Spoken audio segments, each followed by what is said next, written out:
দরজা ঢোকার সাথে সাথে সালাম দেওয়া লাগবে, কথা ঠিক না ঠিক? সালাম দেওয়া লাগবে। আমরা কি সালাম দেই? কেউ সালাম দেয় না। বাবারা ভাইরা আমার, আল্লাহ নবী সালাম দিল। সালাম দেওয়ার পরে জিজ্ঞাসা করলো, আমার চাচা আবু তালেব কোন জায়গায়? বলে ওই যে ঘরের ভিতর, ঘরের মধ্যে চলে গেল। আবু তালেবের ডান পাশে বিশ্বনবী বসে গেল। বসে যাওয়ার পরে দোকানে চোখের পানি ছাড়ে দেয়। আল্লাহ নবী কাঁদে আর ডাক দেয়, কয় চাচা, ও চাচা, আপনি আমাকে ইসলামের জন্য এত কষ্ট করেছেন, এত আমাকে সাহায্য করেছেন।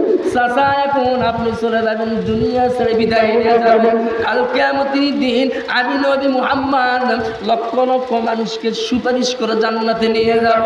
চাচা, আমার কি নসিবে হবে না আপনাকে সুপারিশ করে জান্নাতে নিয়ে যায়? চাচা, আপনি কলেমাটা পড়েন, আপনি কলেমাটা পড়েন।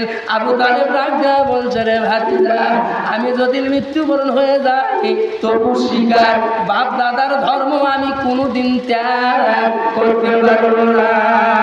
দিয়াছেন নবী তৌহিদের বাণী, দিয়াছেন নবী তৌহিদের বাণী, মৃত্যুর আগে যেন ভুলিও না।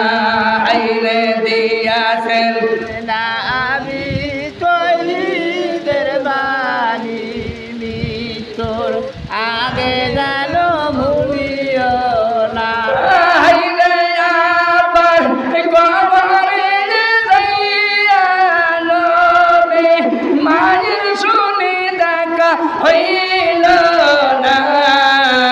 দিয়াছেন নবী কোরআনের বাণী, দিয়াছেন আমি হাদিসের বাণী, হাসরের গানে